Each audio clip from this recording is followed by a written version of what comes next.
जो हम सीखने वाले हैं, शायद इसके पहले भी हमने एक दो बार इसके ऊपर ध्यान किया है।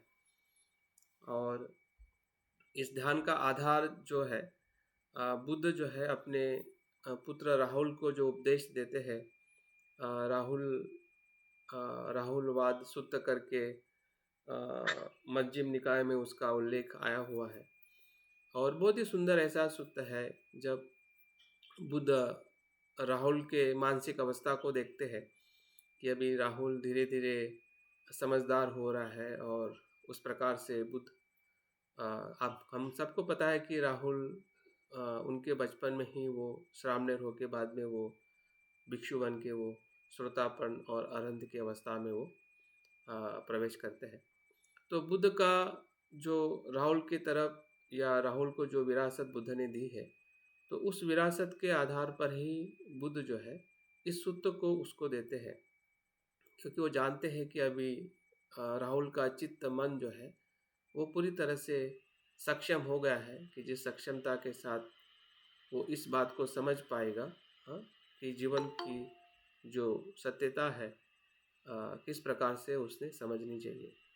और बुद्ध धीरे धीरे फिर इसी ही पंचस्कंद या जो 6 इंद्रिय है वो किस प्रकार से अनित्य और अनात्म और दुख है, इन 3 लक्षणों के आधार पर कैसे उसको हमने अनुभव करना चाहिए और जानना चाहिए, जिससे हम दुखी होते हैं।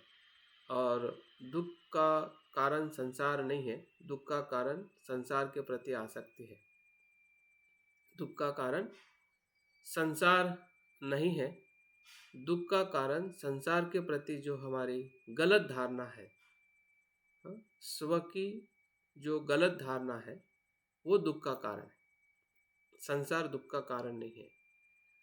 तो जब तक हमें जो गलत धारणा है हमारे इसी ही पंचस्कंद के प्रति, उसको भेद कर देखने का सराव ही राहुलवाद सूत्र है। और बुद्ध की और एक महत्वपूर्ण इसी के शिक्षा के अनुरूप बुद्ध का जो महत्वपूर्ण उपदेश है, पंचवर्गीय भिक्षुओं को जब वो पहला उपदेश देने के बाद में और दूसरा एक उपदेश बुद्ध जो है सारनाथ में उनको देते हैं, वाराणसी में, वो है लखन सूत्र, जिसमें पंचस्कंद के जो लक्षण है उसका उपदेश देकर इन पांचों जो व्यक्ति होते हैं वो श्रोतापन की अवस्था को प्राप्त करते हैं। सूत्र में हमें बताया गया है कि कौंडिन्य जो है बुद्ध के पहले उपदेश में ही बुद्ध अरंत बन जाते हैं, लेकिन बाकी जो 4 जो भिक्षु जो है वो इस लखन सूत्र को सुनकर या अध्ययन कर और अनुभव करके वो श्रोतापन से अरंत की अवस्था को प्राप्त करते हैं। तो लखन सूत्र जो है बुद्ध की दूसरी सबसे महत्वपूर्ण उपदेश या उनका वचन है।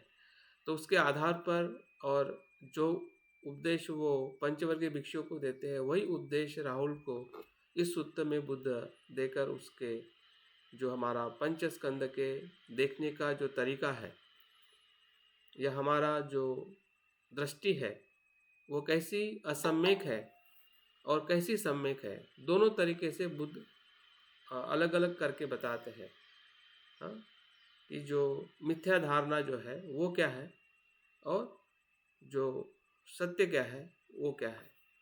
उसका विश्लेषण करने का ही नाम है पंचस्कंद का ध्यान। अभी पंचस्कंद इस शब्द हमने अनेकों बार सुना है और हमने अभ्यास में भी काफ़ी इसका गहरा अभ्यास किया होगा। उस अभ्यास के तौर पर या हमें जो भी जानकारी है उस जानकारी के आधार पर अगर हम देखते हैं तो हमने थोड़ा और गहरे स्तर पे देखने का प्रयास करना चाहिए। गहरे स्तर पे देखने का मतलब यह है कि वो पंचस्कंद जैसे हम शब्द में ढूंढते हैं कि ये रूप स्कंद है, ये वेदना स्कंद है, ये संस्कार स्कंद है, ये विज्ञान स्कंद है। तो शब्दों में तो हमें समझ में आ जाता है, जो हम अभ्यास करते हैं, सुनते हैं, पढ़ते हैं और थोड़ा हम चिंतन करते हैं। लेकिन उसके आधार पर समझ के ही समझना नहीं है, या वही वही तक सीमित नहीं रहना है। मेरा कहने का मतलब ये है। हाँ, तो उससे आगे का जो समझने का जो स्तर जो है, कि उस शब्दों को हमारे भीतर ढूंढना है कि रूप क्या है, तो खुद के रूप को महसूस करना है। हाँ, कि ये मेरा रूप है, जिसे मैं शरीर कहता हूँ। तो ये स्कंद क्या है? हाँ, तो रूप स्कंद मतलब जिससे शरीर बना है उसको स्कंद कहते हैं। मतलब जो उसके घटक है, हाँ, उसको स्कंद कहते हैं। जैसे कि अगर हम सब्जी बनाते हैं, तो सब्जी कैसी बनती है? तो उसमें नमक डालते हैं, उसमें मिर्ची डालते हैं, उसमें तेल डालते हैं, हाँ, उसमें आग में रख के उस पे पानी डालते हैं। तो ये सभी बातों से सब्जी या रोटी या कोई भी चीज़ बनती है। वैसे ही मेरा शरीर कैसे बना है? तो ये 4 घटकों से बना है। पृथ्वी, आप, तेज, वायु से ये इकट्ठा चारों चीज़ें इकट्ठा आती है, तब मेरा ये शरीर उत्पन्न होता है, बनता है। फिर वो माँ के गर्भ से लेकर, हाँ, गर्भ के बाहर जब हम आए, हाँ, तब से लेकर अभी तक, और जब तक हमारा मृत्यु के पूर्व के क्षण तक, या हाँ, उस समय तक जो भी पंच 4 जो धातु होते हैं, हाँ, उसी का ही आना जाना ही जीवन है, उसी का आना जाना ही रूप है। हुँ? तो उसके मूल अस्तित्व में उसको देखना या उसको जानना, हाँ, उस आधार पे हमें अपने रूप स्कंदों को महसूस करना चाहिए। हाँ, अगर उसके आधार पे अगर हम नहीं देखेंगे, तो हमें वो अनुभव नहीं होगा जो अनुभव बुद्ध अपने उस वचनों से देना चाहते हैं। बुद्ध के वचन सिर्फ शब्द नहीं है, याद रखें। बुद्ध के वचन शब्द नहीं है, बुद्ध के वचन बुद्ध है। हाँ? और इसलिए धम्म को ही बुद्ध कहते हैं और बुद्ध को ही धम्म कहते हैं। और उस धम्म को समझने का ही अर्थ ये है कि उसके भीतर जो प्रतीत्य समुत्पाद है, जो हमारे ही पंचस्कंद में हर क्षण में घटित हो रहा है, हर क्षण में उसको हमें हमें समझना है कि ये रूप स्कंद कैसे बन रहा है। भूतकाल में जो बना था, जो मैं कल मेरा शरीर था, बचपन से लेकर अभी जो मेरा शरीर बन रहा है, और आने वाले भविष्य में भी जो शरीर बनेगा या बन रहा है, रूप स्कंद क्या है, उसके बारे में हमें समझना है, जानना है। हाँ, हाँ, ताकि हम उस सही अर्थ से हमारे स्कंदों को हम समझ सकें। अगर यह अभ्यास अगर हम करते हैं, तो निश्चित ही है कि हमारे देखने का जो दृष्टिकोण जो है, जिसे हम सम्यक दृष्टि कहते हैं, अभी हम अक्सर मिथ्या दृष्टि में बंधे हुए हैं और हम सम्यक दृष्टि समझना चाहते हैं। हाँ, आंखें बंद करके हम सत्य को ढूंढना चाहते हैं। तो आंखें बंद करके सत्य कैसे हमें ढूंढने को हमें दिखेगा? तो आंखें खोलना ही पड़ेगा। आंखें खोलने का मतलब यह है कि हमें जागृति से देखना पड़ेगा। किसी के और के जागृति से हम जागरूक नहीं हो सकते, या किसी के और के शब्द से भी हम ज़्यादा जागरूक नहीं हो सकते। हमारी जागृति हमसे ही शुरुआत होती है। आपके हर एक व्यक्ति की जागृति आपके स्वयं से ही शुरुआत होती है, और वो स्वयं की शुरुआत का अनुभव आपको लेना ही पड़ेगा। हाँ, उससे उसके लिए आप किसी का आधार नहीं ले सकते हैं। और शब्द भी एक सीमा तक ही हमें आधार मदद करते हैं। दूसरा जो उसका जो अनुभव जो है शब्द का, वो शब्द के पास में नहीं है। दूसरा अनुभव जो है आपके मन के भीतर है। उस मन के भीतर से शब्द के आवाज़ को, शब्द के अर्थों को महसूस करना है। जब हम रूप स्कंद कहते हैं, तो रूप स्कंद मतलब यही शरीर है। और इस शरीर जिससे बना हुआ है, उसको समझना। जब मैं पानी पीता हूँ, जब मैं हवा लेता हूँ, जब मैं खाना खाता हूँ, जब मैं चलता हूँ पृथ्वी पर, हाँ, तो यही 4 घटकों से ही ये शरीर भूतकाल में बना था, अभी बन रहा है और निरंतर बनते रहेगा। तो उस पंचस्कंदों को सही अर्थ में जानना ही इस ध्यान का उद्देश्य है। जैसे अभी मैंने रूप स्कंद के बारे में बात किया, वैसे ही हमारा वेदना स्कंद है, जिसमें सुखद दुखद और जो तटस्थ वेदना जो निर्माण होती है, हाँ, उस वेदना को भी हमें उसी प्रकार से जानना है। वेदना के बाद में जो संज्ञाएं आती है, जिसे हम नाम देते हैं, हाँ, हम पहचानते हैं कि ये है, वो है, हाँ, जितने भी हम शब्द को हम सुन रहे हैं सभी संज्ञाएं हैं। जितने भी शब्द हैं संसार में, फिर वो हमारी भाषा के हो या किसी भी भाषा के हो, हाँ, वो सभी वेदना से निर्माण हुई संज्ञाएं है। जहाँ पे वेदना ही नहीं है वहाँ पे संज्ञा नहीं है। जहाँ पे वेदना है वहीं पे संज्ञा है, और वेदना जो हमें होती है और मनुष्य ही संज्ञा निर्माण करता है। मनुष्य का चित्त ही संज्ञा निर्माण करता है, हाँ, और उसी से संस्कार बनकर जो आज हम संस्कारित होकर जो जीवन जी रहे हैं, उसी संज्ञा को हमने बार बार उसको निर्माण किया है। उसको हमने एक पीढ़ी से दूसरी पीढ़ी तक हमने देते गए कि हमने माता को माता कहना चाहिए, पिता को पिता कहना चाहिए, इसको ये वो और आज पूरा जो हमारा परिवार संग जो हमारे व्यवहार जो है संज्ञा से पहचाने जाते हैं। लेकिन उस संज्ञा का जो उत्पन्न होना जो है वो हमें पता होना चाहिए। उसकी जो प्रक्रिया और उसका धर्म जो है उसको जानना ही ध्यान है। हाँ, उसको जब हम नहीं जानते हैं तो उसी के प्रति हमारी आसक्ति बन जाती है, मैं बन जाता है। हाँ, जैसे कि हम रूप को मेरा शरीर कहते हैं, क्योंकि हमें ये पता नहीं हो रहा है कि ये शरीर जो है ये 4 स्कंदों से बना है, महाभूतों से बना है।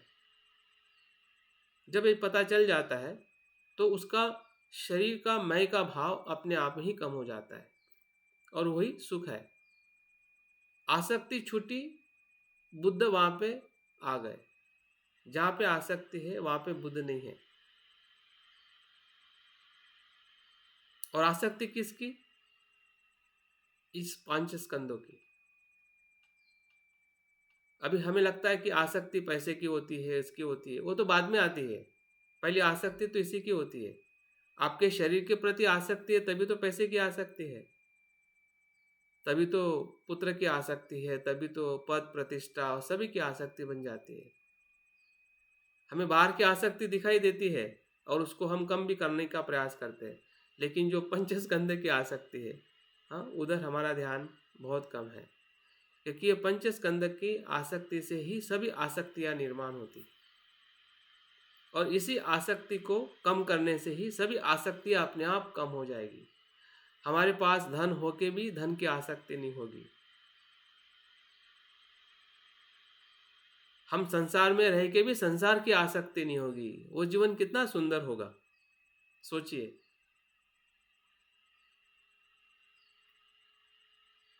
और आज सब कुछ होने के बाद में भी हम दुखी है, तो हमें लगता है कि यार कहाँ पे सुख है। तो सुख और दुख का जो मतलब जो मार्ग जो है, वो इसी ही पंचस्कंद के साथ में जुड़ा हुआ है। यही संसार है, यही ब्रह्मांड है। पंचस्कंद ही हमारा संसार है, पंचस्कंद से ही ब्रह्मांड बना है, जिसे हम पृथ्वी, तारे या ये पूरा ब्रह्मांड कहते हैं। ये सभी शब्द जो है इसी ही पंचस्कंद के भीतर आ जाते हैं। जैसे हम भौतिक जीवन कहते हैं, और जो भी हम जैविक जीवन कहते हैं, सभी जीवन जो है इसी पंचस्कंद के भीतर आता है।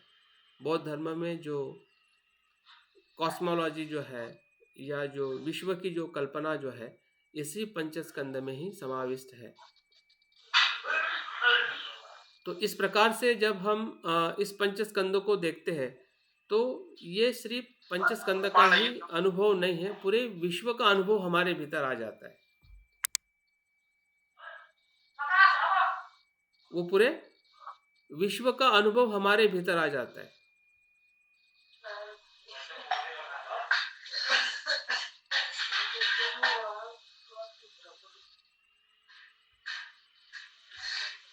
श्यामलाल जी, आपकी तरफ से आवाज आ रही है।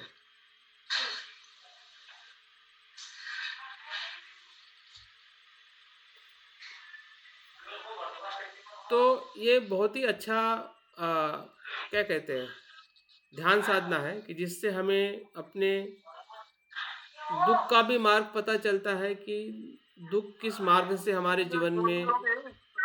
शांत हो जाए तो अच्छा है। वो हाँ, आवाज आ रही है ना। नहीं, श्यामलाल जी का माइक चालू है।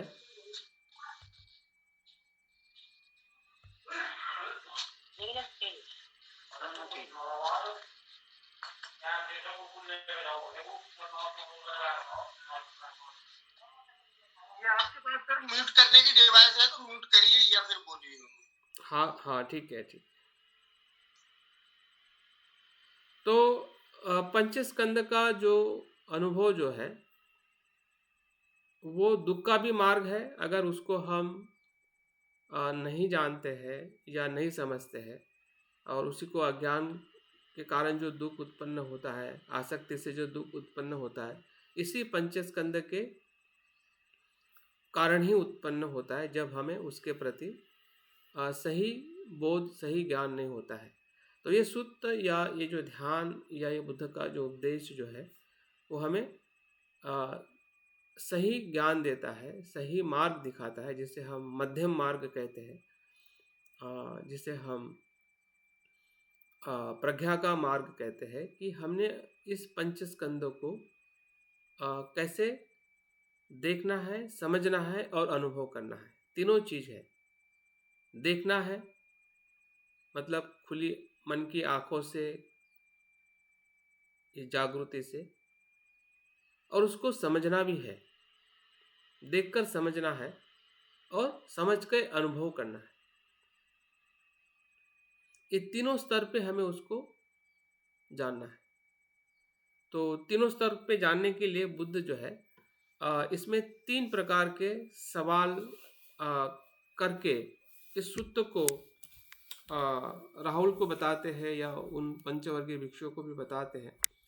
वो सोचिए, कल्पना करें कि बुद्ध हमें भी ऐसे बता रहे हैं, जैसे उन्होंने राहुल को बताया, जैसे पंचवर्गीय भिक्षुओं को बताया।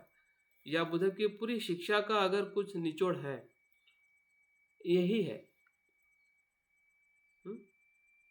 बुद्ध के पूरे धर्म का कुछ निचोड़ है, तो पंचस्कंद को समझना और पंचस्कंद के आसक्ति से मुक्त होना ही निर्वाण है, या परम सुख, या सत्यता का अनुभव है।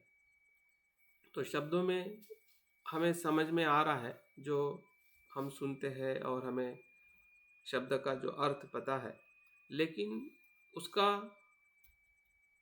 अपने भीतर अनुभव करना, तो उसके लिए बुद्ध ने 3 प्रकार के इसमें सवाल पूछे हैं। और सवाल के जवाब में जो उत्तर जो आता है, उसको हमें बुद्ध के अनुसार हमें समझना है कि बुद्ध क्या बताना चाहते हैं और हम उसको कैसे देखते हैं।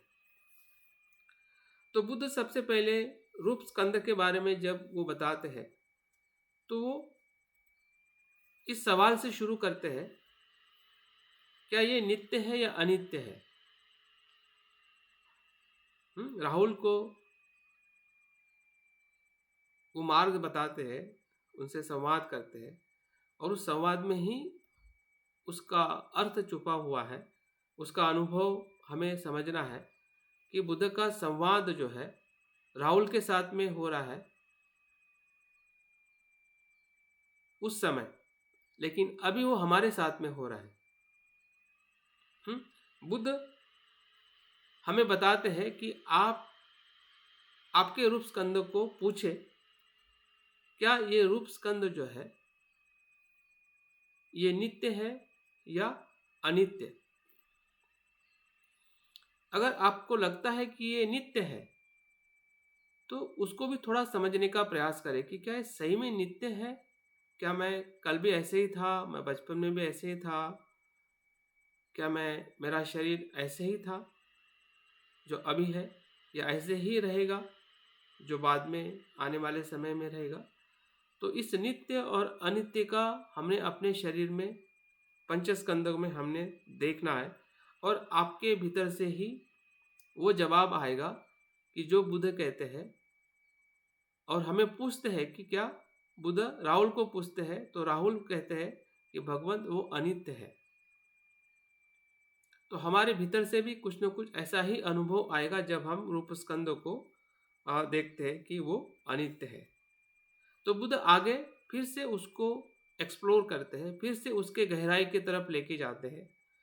हाँ, जो अनित्य है, क्या वो दुख है या सुख है? देखो, दूसरे दूसरे चिंतन में क्या, उसी अनित्यता के शब्द के साथ में दूसरा अनुभव बुद्ध बता बता के और भीतर लेके जाते हैं। क्या ये जो अनित्य है, क्या इसको आप सुख कहोगे या दुख कहोगे? तो जवाब में हमारा अनुभव ये आता है, या राहुल ये बताते हैं कि भगवान ये दुख है। अनित्य क्या है? ये दुख है। बुद्ध आगे और उस दुख को और एक्सप्लोर करते हैं। देखिए कि बुद्ध की जो बताने की जो शैली है, या बुद्ध किस प्रकार से हमें अपने अनुभव से ही हमें अपने बुद्ध के अनुभव के भीतर ले जाना चाहते हैं। मतलब हमारे अज्ञान को तोड़ते तोड़ते वो प्रज्ञा की तरफ ले जाना चाहते हैं। और जब हम उस सही अर्थ में जागृति का थोड़ा अगर हम सराव करके उसको देखेंगे, तो हमें भी उस अनुभव की तरफ ले जाने के लिए ये सूत्र जो है हमें मदद कर सकता है। बुद्ध आगे कहते हैं, जो अनित्य है, जो हमने पहले अनुभव किया था, और जो दूसरे नंबर पे हमने अनुभव किया था कि वो दुख है, तो क्या उसे यह मैं हूं, यह मेरा है, या मेरी ये आत्मा है?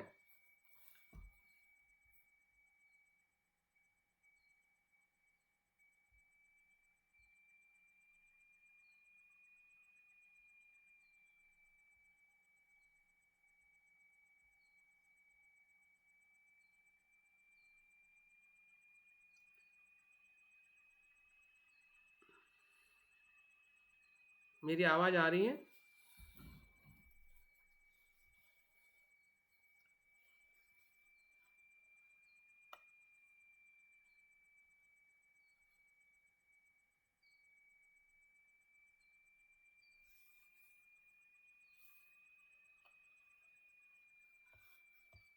हेलो।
हाँ, मेरी आवाज आ रही है?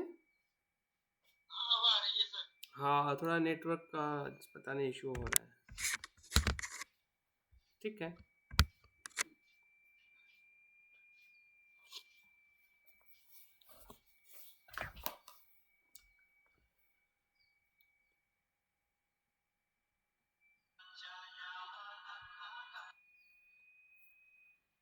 तो हाँ, तो तीसरे स्तर पे जो बुद्ध बताते हैं कि अगर ये अनित्य है और दुःख है, तो ये मैं, मेरी और मेरी आत्मा क्या हो सकती है? जो अनित्य है और दुःख है, क्या ये मेरी, मैं, मेरी और मेरी ये आत्मा है? और तब जाके हमें बुद्ध बताते हैं या हमारा ही अनुभव आगे आता है कि ये मैं नहीं हूँ, ये मेरी आत्मा नहीं है, क्योंकि वो अनित्य है।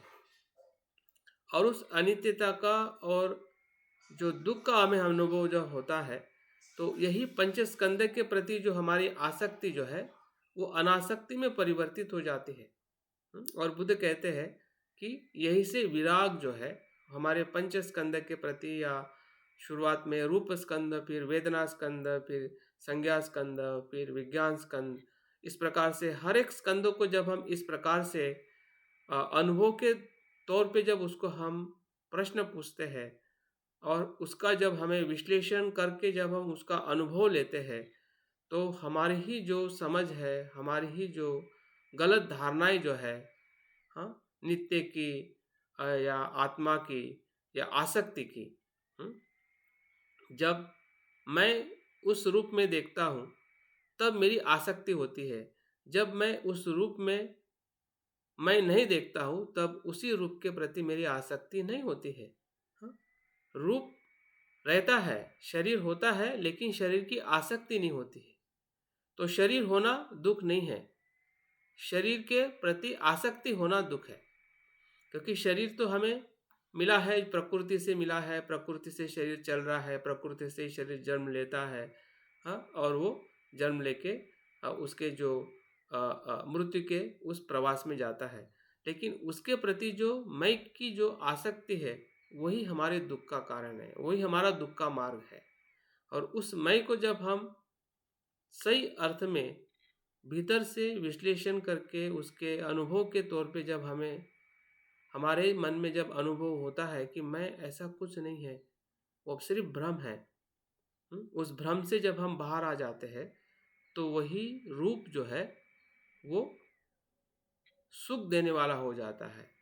हाँ, वही जो वेदना है, वही संज्ञा है, वही मन जो है, हाँ, वो बुद्ध का मन में परिवर्तित हो जाता है। वही दुख जो है, हाँ, वो परम सुख में परिवर्तित हो जाता है। तो ये जो दुख और सुख का जो मार्ग जो है, वो इसी पंचस्कंद से उत्पन्न होता है।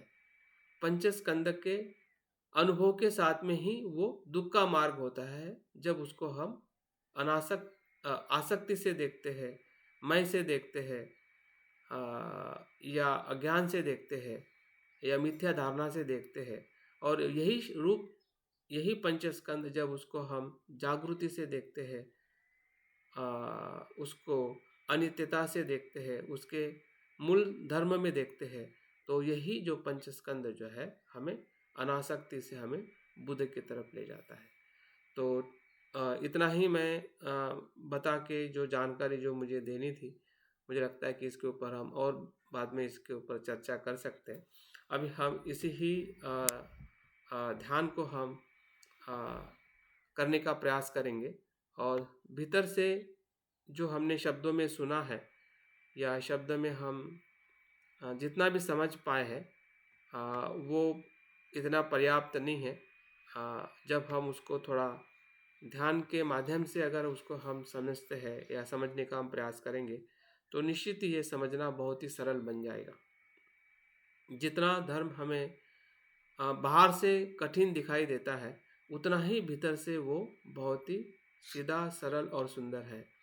जैसे कि नारियल हमें बाहर से बहुत कठिन और कठोर दिखाई देता है, लेकिन भीतर से उसका जो पानी है या उसका जो स्वाद जो है, वो हमें अमृत की तरह या हमें एक निरोगी और सुंदर ऐसा स्वाद देने की तरफ हमें ले जाता है। तो धर्म भी ऐसा ही है, क्योंकि धर्म शब्दों में जब वो आता है या उसके हाँ, किसी सिद्धांत में आता है, तो काफ़ी कुछ समझ में नहीं आता है, लेकिन जैसे जैसे उसका हम अपने स्वयं के भीतर अनुभव करते हैं तो समझना और सीधा सरल हो जाता है। तो हम प्रयास करते हैं अपने ध्यान के बैठक आप ठीक कर लीजिए। सर, एक मिनट की क्षमा चाहूंगा।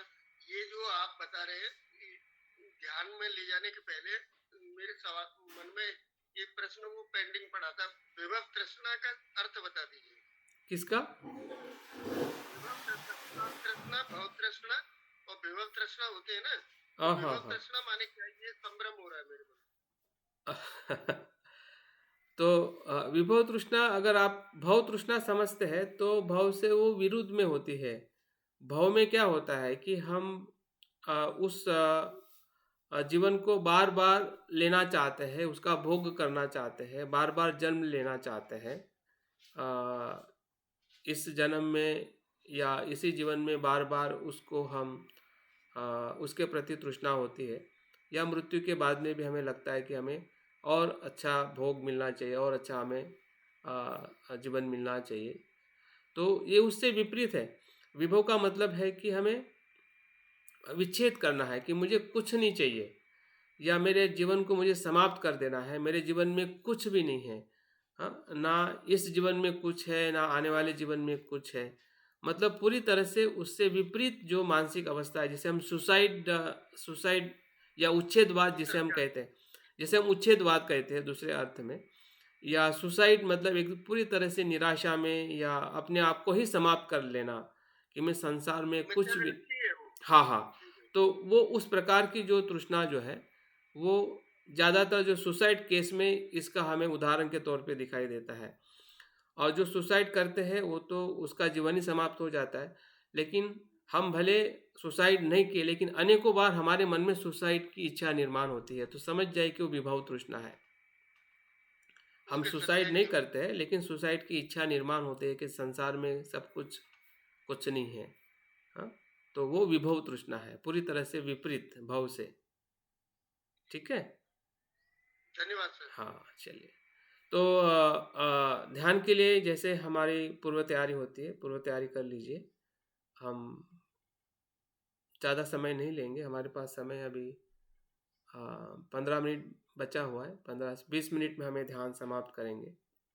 इसको और फिर से हम नेक्स्ट संडे को इसको फिर से हम अच्छी तरह से सराव करेंगे, चिंता ना करें।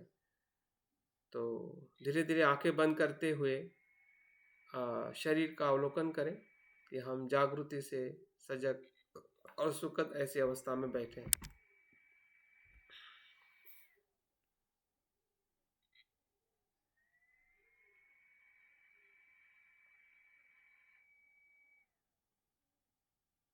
जैसे ही आंखें हम बंद करते हैं, वैसे ही बहुत सारे विचार हमारे मन में बादल की तरह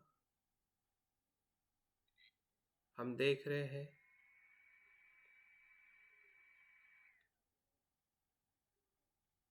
जो कुछ भी हमने सुना है उसके भी बहुत सारे विचार, मन में पड़ी हुई जो छाप है उस शब्दों की, उस विचारों की। लेकिन इन सभी विचारों का इस वर्तमान क्षण में कुछ भी अर्थ नहीं है।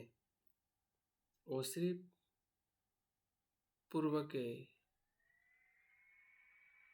अनुभव के परिणाम मात्र है। इसी विचारों के बीच में से एक जागृति का विचार हमारे मन में आ रहा है, ध्यान करने का।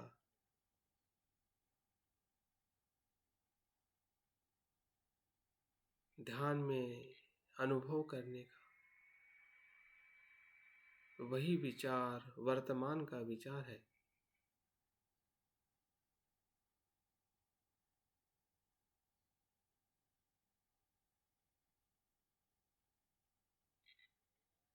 उसी विचार के साथ में आगे ध्यान की पूर्व तैयारी करें। ध्यान के प्रति हमारा छंद बुद्ध धम्म संघ के प्रति हमारी श्रद्धा, बुद्ध होने की इच्छा,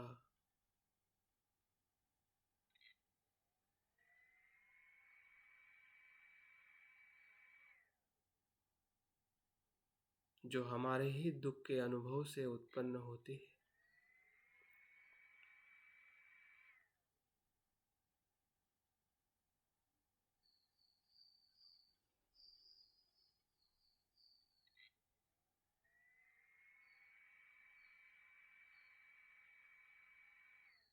उस अनुभव को ही और गहराई में ले जाने के लिए इस पंच स्कंद का ध्यान हम करने जा रहे हैं।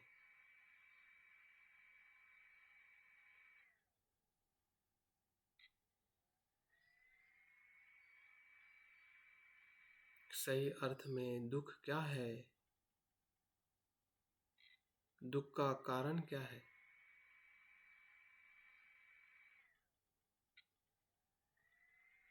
और दुख की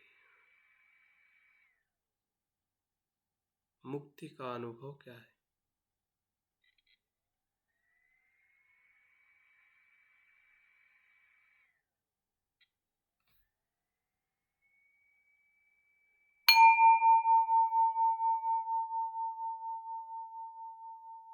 ध्यान के पहले चरण में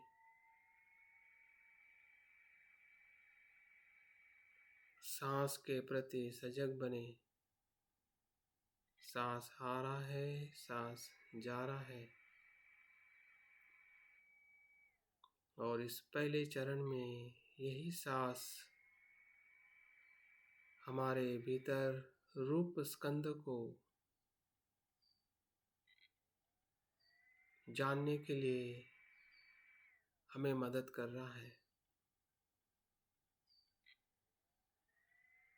देखिए, इस सांस की स्मृति से पूरे शरीर को, जिसे हम रूप स्कंद कहते हैं,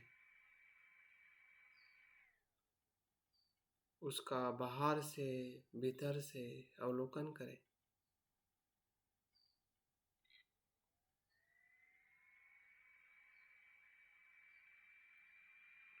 क्या यही रूप स्कंद है जो मेरे भीतर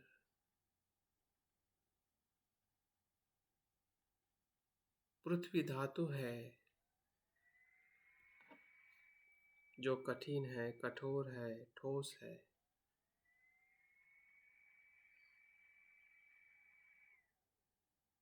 जल धातु है, रक्त है, पसीना है, मूत्र है, और बहुत सारे रसायन पदार्थ है। यही पानी धातु है।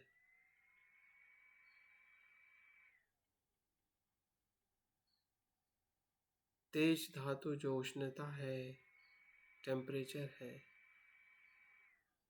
वायु धातु जो क्षण प्रति क्षण सांस आ रही है, सांस जा रही है। क्या यही रूप स्कंद है?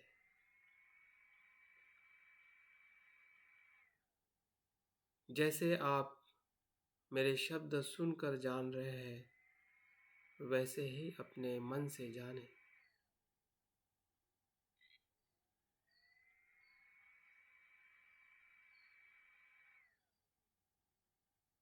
अपनी जागृति से अनुभव करें, यही रूप स्कंद है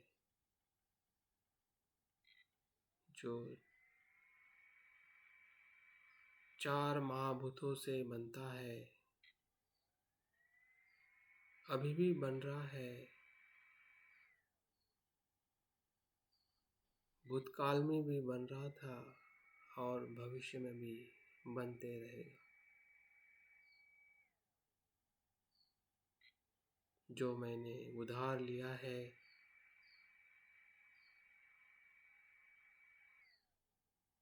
इसी ही रूप स्कंद को मन के भीतर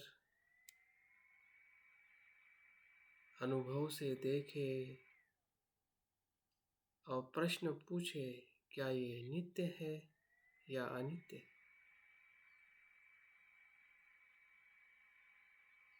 जैसे बुद्ध हमें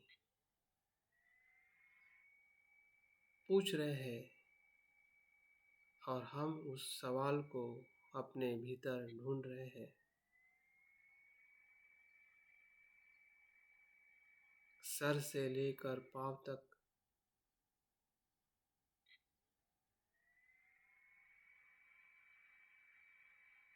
हमारे 6 इंद्रियों में, फिर चक्षु इंद्रिय हो, श्रोत हो, घ्राण हो, जीवा हो, काया हो,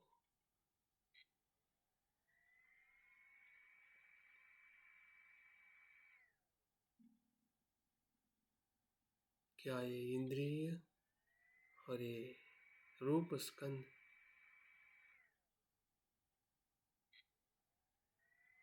हमें क्या अनुभव हो रहा है?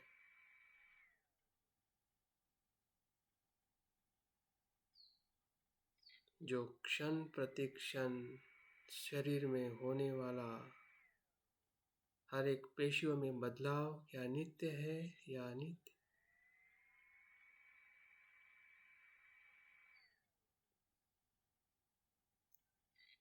अपने मन से ही उसे अनुभव करें।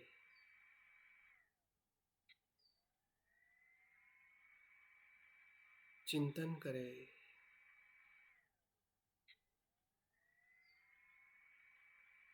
उसका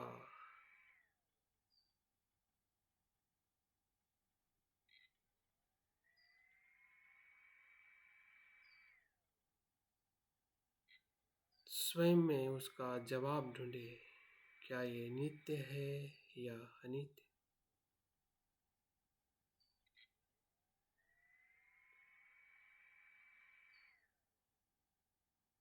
तो हमें समझ में आ रहा है कि क्षण प्रति क्षण बदल रहा है।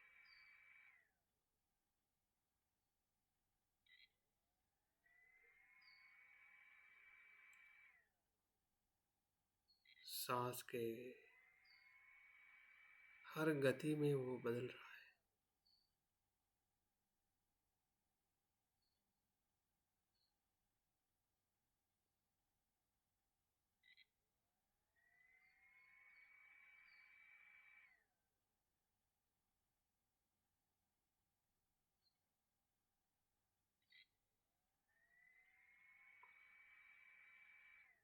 तो हम सभी अनुभव से देख रहे हैं कि वो अनित्य है, नहीं कि नित्य। अगर वो नित्य होता तो इस शरीर में बीमारी नहीं होती, मृत्यु नहीं होता, दुख नहीं होता।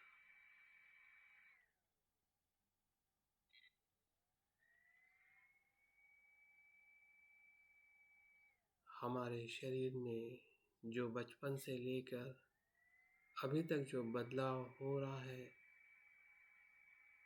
वो बदलाव नहीं होता।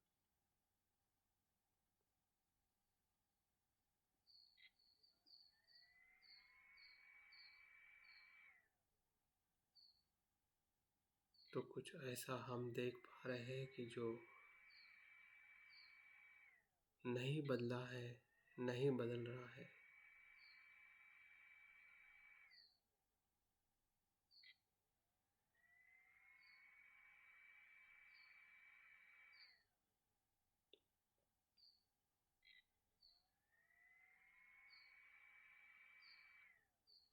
बुद्ध आगे कहते हैं,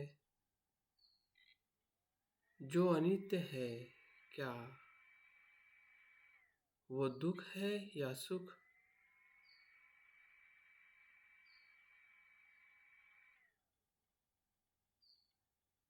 ये रूप स्कंद बदल रहा है क्षण प्रति क्षण।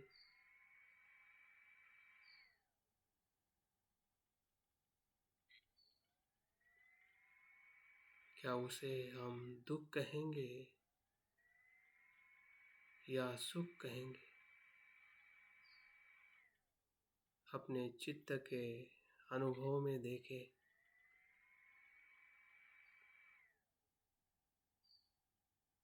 बुद्ध जो सवाल कर रहे हैं, उसी सवाल में हमारा सत्य छुपा हुआ है।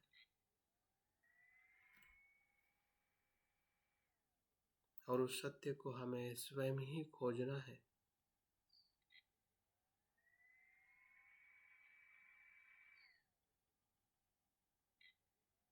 क्या इस अनित्य रूप स्कंद को हम सुख कहेंगे या दुख?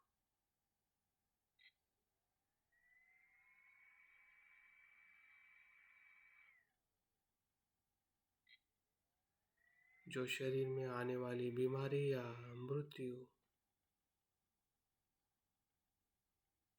बुढ़ापा, क्या सुखदायक है या दुखदायक?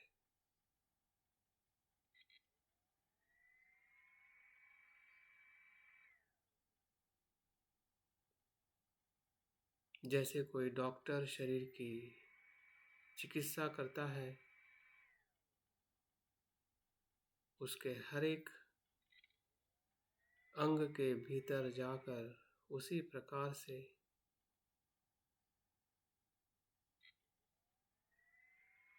हम हमारी मिथ्या दृष्टि की चिकित्सा कर रहे हैं।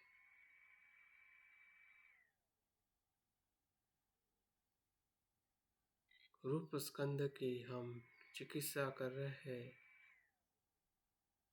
अवलोकन कर रहे हैं। क्या जो शरीर अनित्य है, तो क्या ये दुख है या सुख है?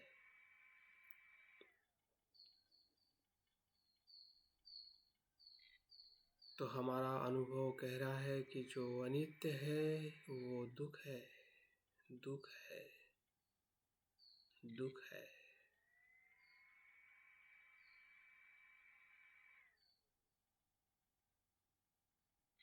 रूप स्कंद का दुख का अनुभव भी हमें हो रहा है।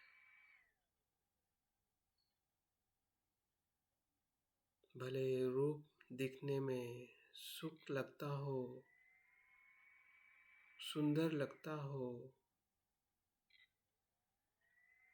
मजबूत लगता हो,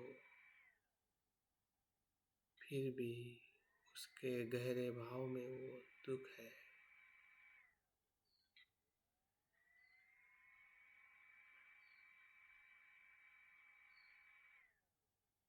जैसे दूर से चमकने वाला रेगिस्तान हमें पानी लगता है, लेकिन समीप जाने से वो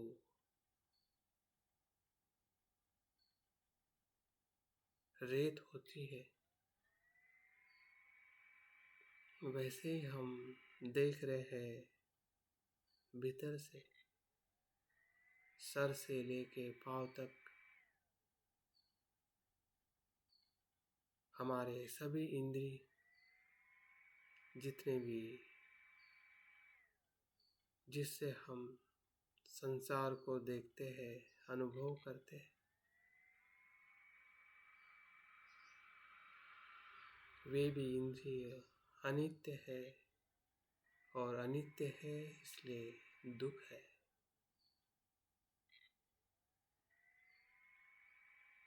इस दुख से हम घबरा नहीं रहे हैं। यही दुख हमें श्रद्धा की तरफ ले जाने वाला है।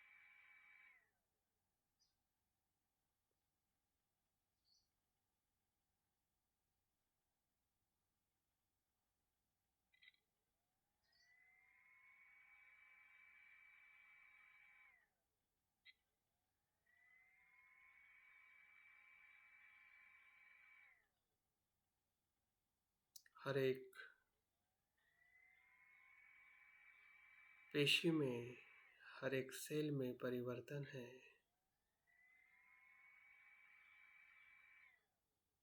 फिर वो पृथ्वी धातु हो, वायु हो, तेज हो या जल हो।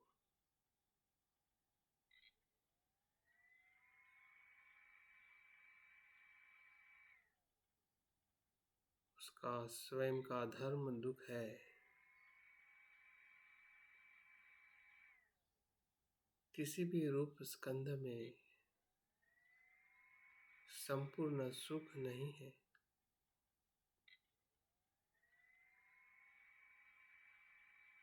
कुछ क्षण के लिए भले सुख देने वाला हो, फिर स्वाद इंद्रिय हो, स्रोत हो, चक्षु हो या काया,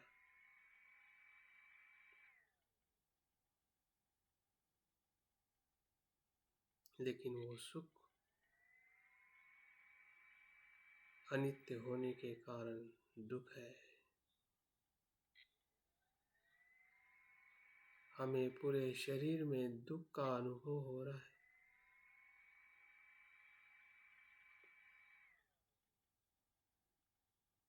फिर वो बाहर का रूप हो, जो हमें बाहर दिखाई देता है, किसी का रूप। संसार में सभी चीजें दिखने वाली रूप स्कंद है। हमारा स्वयं का शरीर हो,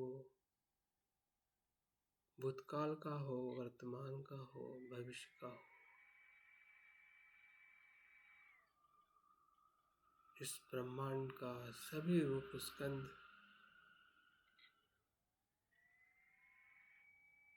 सूक्ष्म से सूक्ष्म पार्टिकल से लेकर ब्रह्मांड में जो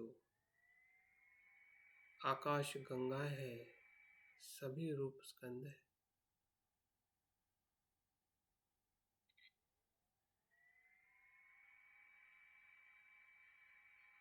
सभी रूप स्कंद अनित्य है और अनित्य होने से वो अंतिमता दुख है।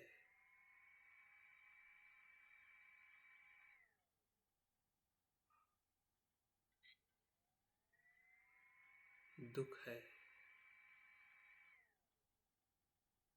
जिसके दो पहिए असमान है,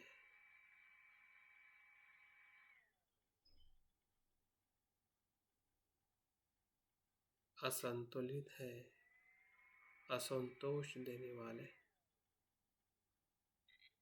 असमाधान है। रूप के किसी भी स्कंध में समाधान नहीं है। क्या हमें अनुभव हो रहा है? होने दीजिए।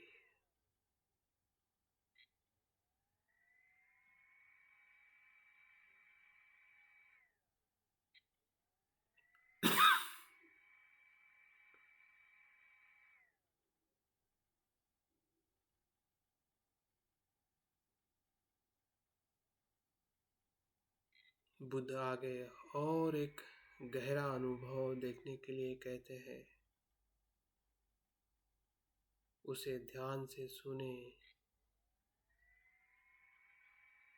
और उसे भी समझे।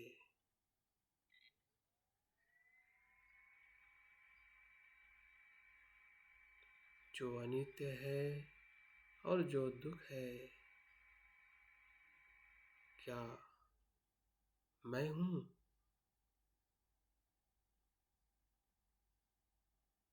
जिसे मैं कहता था, क्या ये मैं हूँ? क्या ये मेरा है? क्या मेरी ये आत्मा है?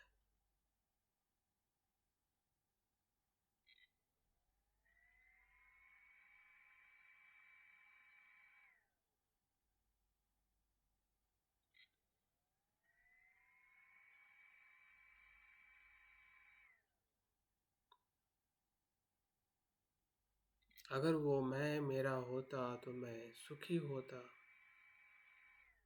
मुझे ना बीमारी होती, ना दुख होता, ना मृत्यु होता।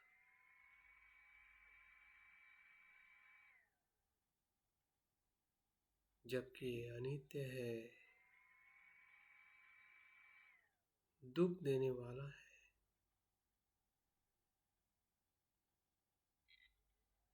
तो ये मैं कैसे हो सकता हूँ?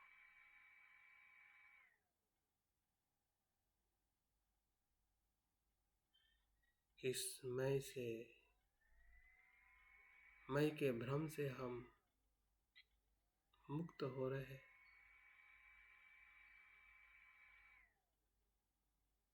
ना रूप स्कंद मैं हूँ, ना मेरा है, ना मेरी आत्मा है।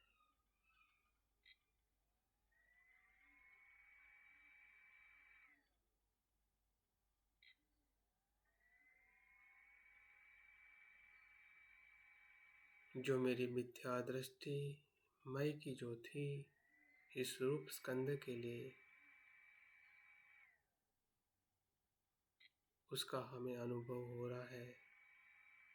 बुद्ध इसी अनुभव से, मिथ्या दृष्टि से सम्यक दृष्टि की तरफ,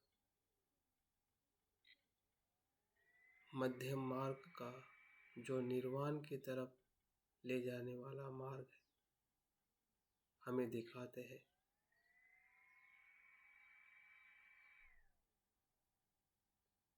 जो हमने शब्दों में सुना है वो हमें यहाँ पर अनुभव करना है।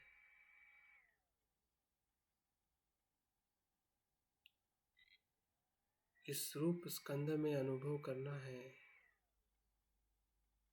ढूंढना है, देखना है, जानना है।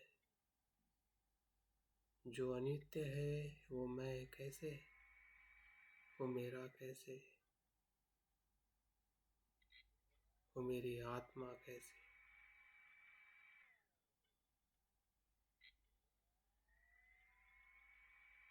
तो जवाब हमें मिल रहा है कि रूप ना मैं हूँ, ना मेरा है, ना मेरी आत्मा है, ना अंदर है, ना बाहर है, ना किसी रूप में है, ना भूतकाल में है, ना भविष्य में है, ना वर्तमान में।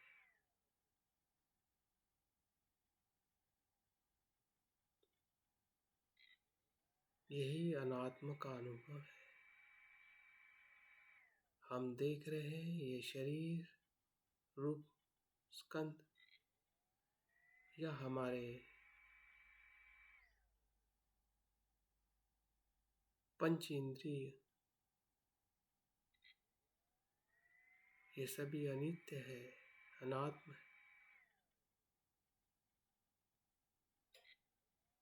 क्योंकि ये रूप भी 4 स्कंदों से बना है, इसलिए वो अनात्म है।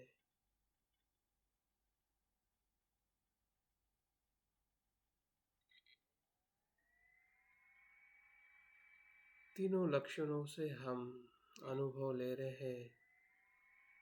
पूरे रूप स्कंद के एक एक अंगों को,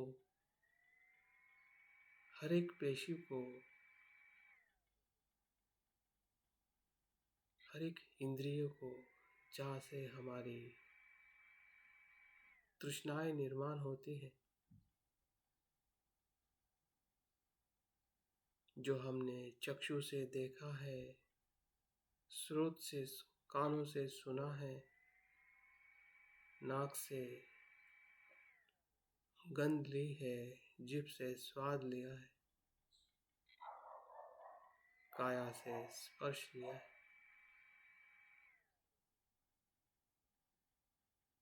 ये संपूर्ण रूप स्कंद अनात्म है, अपने आप में स्वतंत्र नहीं है, किसी आधार पे उत्पन्न होता है, इसलिए वो अनात्म है।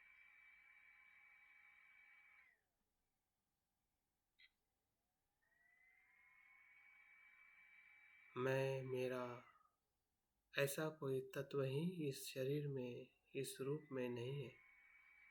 ना था, ना है, ना होगा।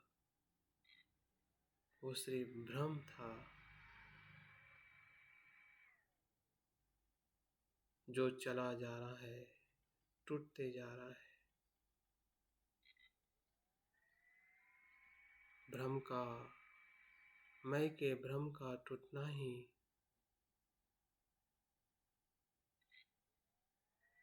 मध्यम मार्ग है।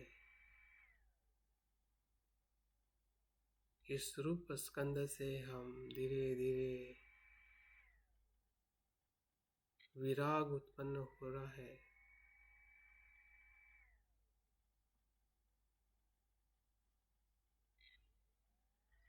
सम्यक दृष्टि उत्पन्न हो रही है।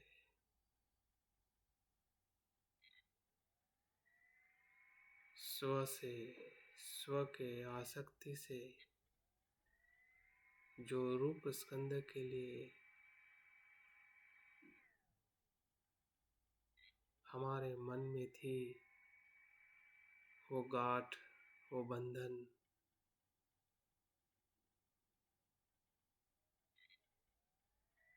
ढीला हो रहा है, टूट रहा है।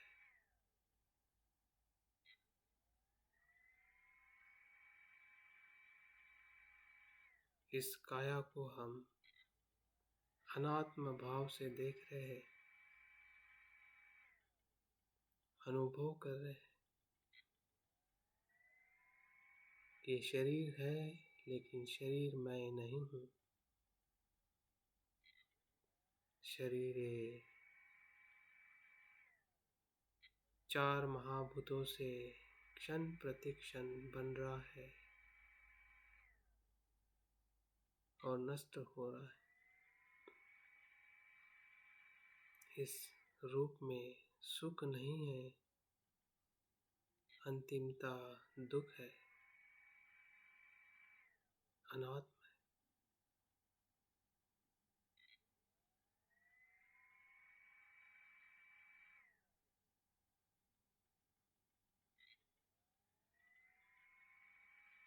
यही निर्वाण का मार्ग है।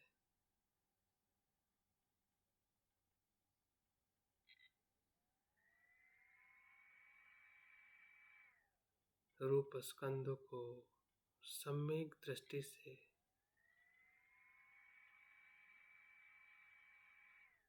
अनात्म भाव से अनुभव करना।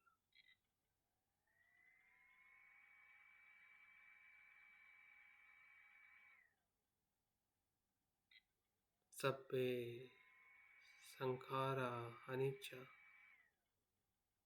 शरीर के रूप स्कंद के सभी संस्कार अनित्य है, अनित्य है, अनित्य है। भीतर बाहर स्वयं के रूप में, औरों के रूप में, इस पूरे ब्रह्मांड में, भूतकाल में, वर्तमान में, भविष्य में।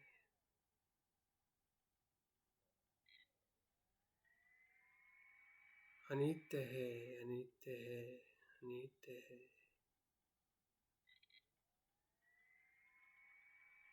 सब्बे संखारा दुख, पूरा रूप स्कंद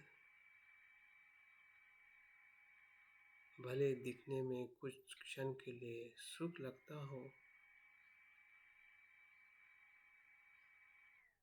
लेकिन उसका अंतिम स्वभाव दुख है, दुख है, दुख है। भीतर के रूप स्कंद में, बाहर के भूतकाल, वर्तमान और भविष्य काल के मेरे और बाकी सभी रूप में दुख ही दुख है, क्योंकि उसका वो धर्म है। हम वही देख रहे हैं जो उसका स्वभाव है, सत्य।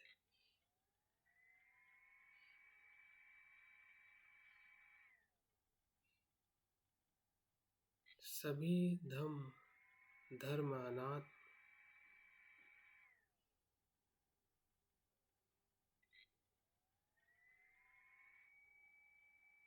इस रूप स्कंद का जो धर्म है वो अनात्म है।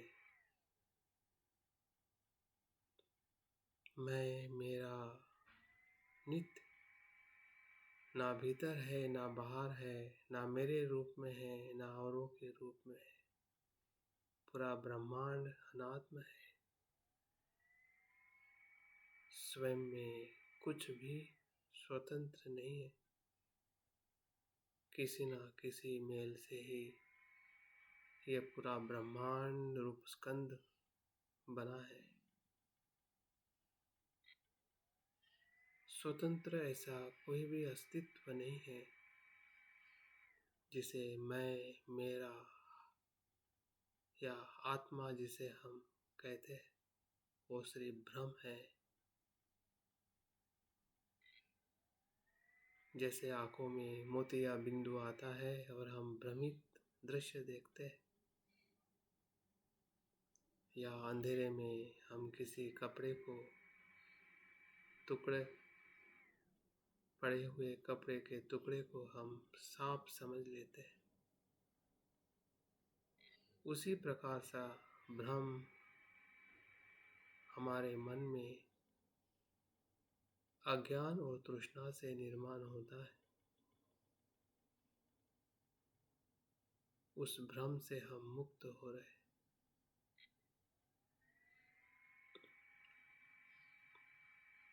क्योंकि हम अनात्म,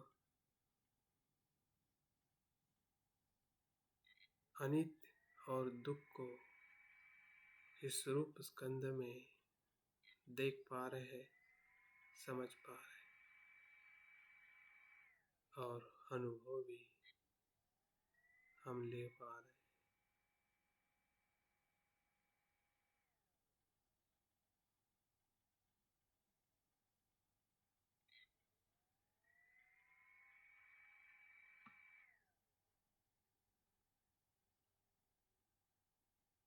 यथार्थ में रूप स्कंद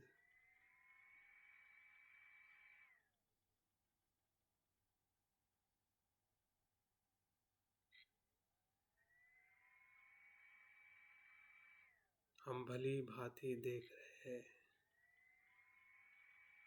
कि रूप है, शरीर है, 4 घटकों से बनता है। लेकिन इस शरीर में ना मैं हूँ ना मेरा है। इस अहंकार से, इस आसक्ति से हमारा मन मुक्त हो रहा है। वही मुक्ति का अनुभव ही परम सुख है।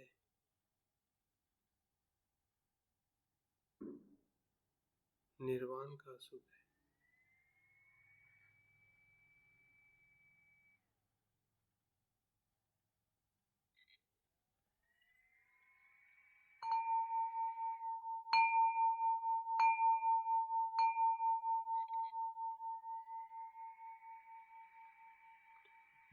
धीरे धीरे ध्यान को समापन करना है और अनुभव करना है कि जो हम इस ध्यान में समझ पाए हैं, अनित्य, अनात्म और दुख का जो पंचस्कंद के रूप स्कंद में हमने देखा, इसी के आधार पर हम अपने कुशल कर्म काया वाचा मन से करने का संकल्प करें और धीरे धीरे आंखें खोलते हुए ध्यान को समाप्त करें।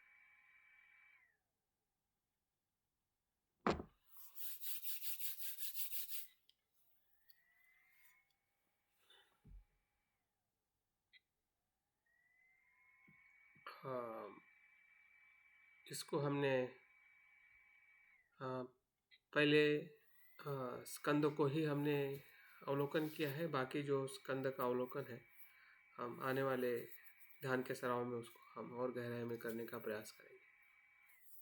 बहुत बहुत धन्यवाद आपका इस ध्यान सराव में जुड़े रहने के लिए। जय भीम, नमः।